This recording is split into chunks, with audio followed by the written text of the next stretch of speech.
여러분 안녕하세요. 오늘은 인사이드맨이라는 스릴러 범죄 영화에 대해 이야기해보려고 합니다. 이 영상은 영화에 대한 다량의 스포일러를 포함하고 있습니다. 영화는 달튼 러셀이라는 남자를 보여주며 시작됩니다. 그는 월가의 은행에서 완벽한 강도짓을 했고 정문으로 유유히 걸어 나왔죠. 어떻게 그는 체포되지 않을 수 있었을까요? 이야기는 계속 진행됩니다. 러셀과 그의 팀이 맨하탄 신탁은행에 도착했어요. 페인트 칠하는 사람들처럼 꾸며있고 말이죠. 은행에 들어간 러셀은 먼저 CCTV를 다 꺼버립니다. 그의 팀원들이 문을 잠그고 사람들에게 총을 겨누며 모두를 바닥에 엎드리게 했습니다.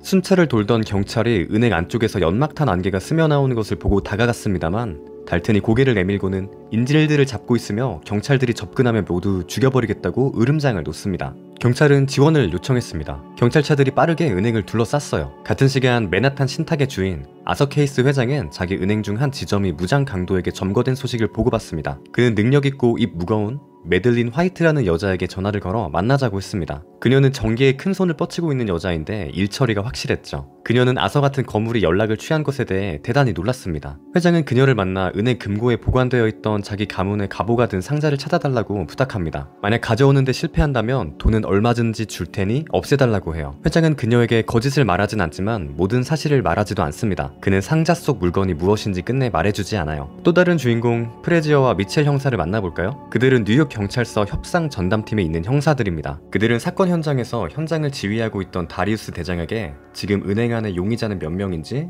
인질은 몇 명인지 전혀 파악이 되지 않고 있다는 이야기를 듣습니다. 같은 시간 은행 안에선 강도들이 인질들을 은행 직원과 그 외 사람들로 나누어 세웠습니다. 달튼은 인질들에게 가진 모든 열쇠와 휴대폰을 내놓으라고 지시하죠. 인질 중 한 사람이 자기는 휴대폰을 집에 두고 왔다고 이야기합니다. 달튼은 그 말을 믿지 않았고 결국 그의 사무실에서 그의 휴대폰을 찾아냈습니다. 달튼은 지시에 따르지 않는 인질에 대한 본보기로 그 남자를 방 안으로 데리고 가 기절할 때까지 폭행했습니다. 이걸 본 다른 남성은 숨기고 있던 열쇠를 잘못했다고 말하며 내놓습니다. 잠시 뒤 범죄자들은 인질들을 여자와 남자로 나누고 속옷만 빼고 입고 있는 모든 옷을 다 벗게 했습니다. 그리고 새 옷을 주었죠. 강도들이 입고 있는 옷과 똑같은 페인트 인부의 옷이었습니다. 갑자기 나이든 인질, 은행 직원 중 한 사람이 심장의 통증을 호소합니다. 강도들은 그를 밖으로 내보냅니다. 경찰들은 이 증인을 즉각 신문했죠. 나이든 남자는 범인은 대략 4명 정도이며 경찰이 은행에 접근하려고 하면 즉시 인질을 2명 죽여 밖으로 내던지겠다고 말했다고 이야기합니다. 은행 밖에서 다리우스는 프레지어와 미첼에게 풀려난 인질에 대해 보고하고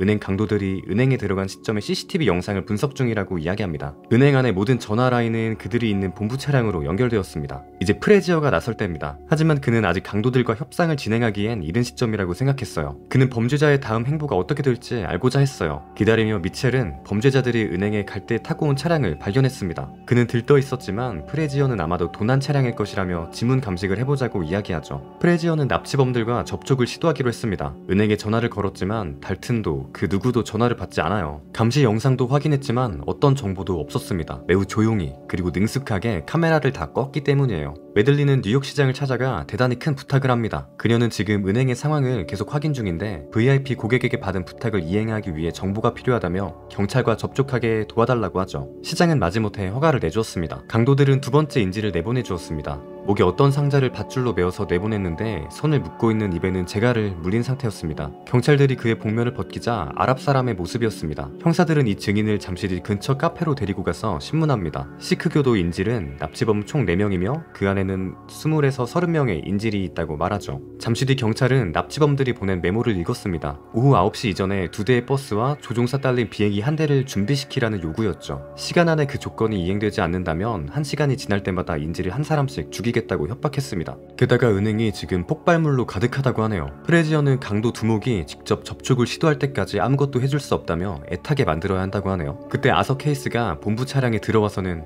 자신이 비행기를 준비시켜주겠다고 합니다. 그는 자신도 사건 현장에 남아 참관하고 싶다고 말하지만 경찰들은 그를 내보냈습니다. 납치범들이 나와 50인분의 음식을 요구합니다. 경찰들이 도청 장치를 은행 안에 들여보낸 아주 좋은 기회였어요. 사람들이 둘러앉아 음식을 먹으며 이야기하는 소리를 들을 수 있을 피자를 음식으로 선정했습니다. 정보요원이 프레지어에게 버튼을 누르면 30분 동안 녹음이 가능한 스파이펜을 줍니다. 같은 시간 인질 중 한 사람이 반항했어요. 납치범들은 즉각 움직였습니다. 해이해진 그 남자를 잡아다 창고로 데려가서는 버릇을 고쳐주었습니다. 음식이 은행으로 드디어 배달되었습니다. 경찰들은 도청 장치를 통해 은행 내에서의 대화를 감청했습니다. 범인들은 러시아어와 비슷한 이상한 언어로 대화하고 있었어요. 형사들은 풀려난 인질들에게 범인들이 러시아어로 대화하는 걸 들었느냐 물었습니다. 같은 때 납치범들은 인질들을 이방저방 계속 섞었습니다. 강도 중 여자가 첫 방에 인질 중 한 명인 척 연기하며 섞여 들어갔습니다. 형사들은 이해할 수 없는 언어에 대해 알아내려고 했습니다. 러시아어 통역이 가능한 경찰관을 데리고 왔지만 그는 이들이 하는 말이 러시아어가 아니라고 이야기하죠. 프레지어는 강도들이 나누는 대화 내용을 메가폰으로 틀고는 나가서 은행 주위에 있던 사람들에게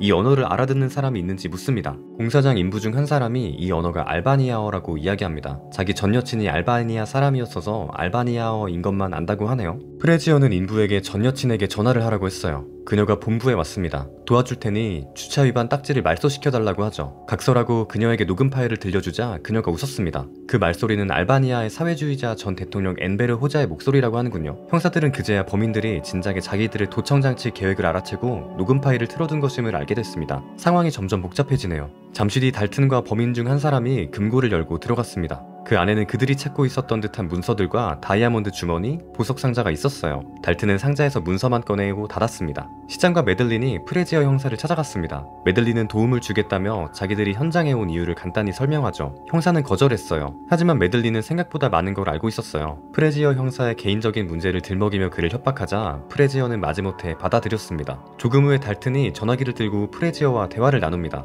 달튼은 다른 이야기는 하지 않고 오후 9시까지 요구사항을 이행하지 않으면 인질을 죽이겠다고 협박하기만 하죠. 프레지어는 요구사항을 이행하기에 너무 촉박하다며 시간을 벌어보려고 했지만 달튼은 그의 생각대로 움직일 생각이 없었어요. 프레지어는 다른 음식을 주문하라고 해요. 달튼은 샌드위치를 요구했습니다. 그때쯤 범인들은 창고 구석에 구멍을 파는 것을 거의 마무리했습니다. 이게 이들의 은행 강도 계획에서 핵심이었어요. 프레지어는 달튼과 메들린을 전화로 연결시켜 주었습니다. 그녀가 달튼에게 뭔가를 이야기했는데 달튼이 그녀를 개인적으로 만나고 싶다고 이야기하죠. 그녀가 은행에 들어가자 그들이 그녀의 몸을 수색했습니다. 그리고 달튼과 마주했죠. 메들린은 형을 감량해 줄 것과 징역살이가 끝난 후 200만 달러를 줄 것을 약속합니다. 만약 메들린이 금고에서 한 가지 물건만 안전하게 가지고 나갈 수 있게 해준다면 말이죠. 달튼은 메들린이 누구에게 고용된 것인지 정확히 알고 있었습니다. 2차 대전 당시 스위스에서 나치와 결탁해 있던 케이스 회장의 정체도 알고 있었죠. 달튼은 그녀와 고용주가 자신이 만약 체포된다면 도와줄 것에 대한 담보로 그 문서를 자신이 가지고 있겠다고 말합니다. 자기 임무를 마치고 은행 밖으로 나온 메들린은 프레지어에게 달튼은 매우 똑똑하고 살인을 할 부류가 아니라고 이야기해요.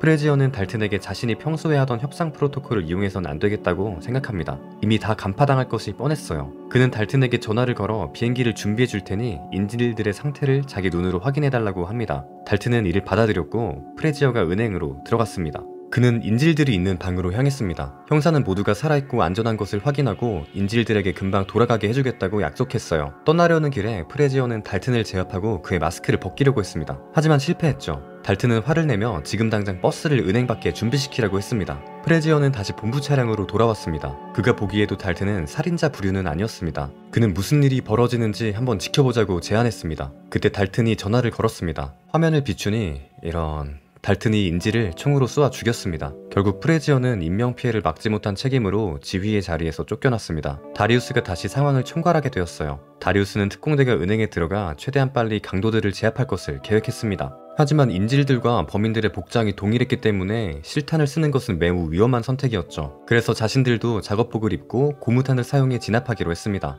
은행 급습 작전 시행 직전에 프레지어는 강도들이 본부 차량에서 자신들이 나누던 대화를 모두 감청하고 있었다는 것을 알게 되었습니다. 그는 다리우스 대장에게 전화를 걸어 이미 강도들이 작전을 알고 있음을 경고했지만 다리우스는 계속 작전을 수행하기로 결정하죠. 달튼은 모든 것을 들었습니다. 연막탄을 터뜨리고 경찰들이 들이닥치기 전에 인질들을 모두 중앙으로 불러 모았습니다. 모두가 은행문을 박차고 나옵니다. 진압팀이 발포하고 은행 밖으로 나오는 이들을 제압했습니다. 그리고 은행 안으로 들어가 내부를 살폈습니다. 어젯밤 죽은 시신도 가져오려고 했어요. 하지만 아무것도 찾을 수 없었습니다. 그들은 모든 사무실들과 금고, 창고를 뒤졌지만 아무것도 없었죠. 게다가 경찰들은 납치범들이 가지고 있던 총들이 모두 장난감 총이었다는 것과 인질이 죽는 장면도 소품을 이용한 조작이었다는 것을 발견했어요. 경찰서장은 프레지어에게 강도 사건이 전부 가짜였으니 이젠 더 조사할 것도 없다고 말해요. 하지만 프레지어는 쉽게 인정할 수 없었죠. 프레지어는 금고에 있던 392번 상자에 대해 알게 되었습니다. 흐지부지 끝나가는 이 사건을 다시 바로잡으려고 하죠. 그는 매들린을 다시 접견했습니다. 그는 매들린과 시장이 자신을 협박하는 것을 녹음한 스파이펜을 꺼내 보여주었어요. 프레지어는 이 녹음 내용을 대중에게 공개하지 않을 테니 그 상자에 대해 알려달라고 요구하죠. 그녀는 모호한 이야기만 하며 이제 사건에 대해 다 잊으라고 말합니다. 매들린은 케이스를 만났습니다. 프레지어를 승진시켰으니 더 큰 문제는 없을 거라고 알려줍니다. 하지만 달튼은 보복에 대한 안전장치로 그 상자를 가지고 있을 거라고 말하죠. 매들린은 그 보관함 안에 다이아몬드가 있었음을 알고 있었습니다. 달튼이 고작 그 문서 때문에 은행을 털었을 리는 없다며 그 안에 다른 물건을 노렸을 것이라고 말해요. 케이스는 그 상자 안에 자기 친한 친구였던 유태인의 카르티에 반지가 또한 그 안에 들어있었다고 말해줍니다. 강도 사건이 끝나고 일주일 뒤 달튼이 어떻게 경찰들을 속였는지 밝혀집니다. 그는 은행 안에 있었습니다. 그들이 구멍을 뚫던 창고에 가짜 벽을 만들었고 그 뒤에 들어가 숨어있던 것이죠. 그는 다이아몬드와 반지를 챙기고 문서도 가지고 있었습니다. 사건 후 일주일이 지난 다음 그는 창고에서 나와 마치 은행 고객인 것처럼 배회했습니다. 그는 은행 문을 유유히 걸어 나오며 프레지어와 미첼을 마주쳤습니다. 하지만 그들은 달튼을 전혀 알아보지 못했죠. 프레지어는 은행에 들어갔습니다. 그리고 금고에 들어가 392번 보관함을 열어보았습니다. 그 보관함 안에서 프레지어가 발견한 것은 껌과 카르티에 반지였습니다. 형사들은 보관함의 주인인 케이스를 만났습니다. 프레지어는 상자 안에 있던 물건에 대해 알고 싶어 했어요. 프레지어는 케이스에게 반지를 보여주었습니다. 그리고 당신의 구린 과거를 반드시 밝혀내겠다고 말하고 그 자리를 떴어요. 프레지어는 매들린과 시장의 식사 자리에 나타났습니다. 매들린에게 워싱턴에 있는 전범처리 사무국 전화번호를 건네며 당신이 신고하라고 해요. 매들린에게 보여주었던 스파이펜을 이제 필요가 없어졌다며 건네줍니다. 프레지어는 자기 겉옷 주머니에 다이아몬드 한 알이 들어가 있는 것을 발견해요. 달튼이 은행을 떠나며 그의 주머니에 슬쩍 넣은 것이었죠. 개인적으로 형사와 범인 모두 사건을 즐긴 것 같아 보였어요. 두 사람은 정반대 입장에 서 있었지만 서로의 기지와 결단력을 존중하고 있었습니다. 오늘은 여기까지입니다. 제 영상이 재미있으셨다면 좋아요와 구독, 그리고 다른 영상들도 많은 관심 부탁드려요. 감사합니다. 그럼 모두들 안녕!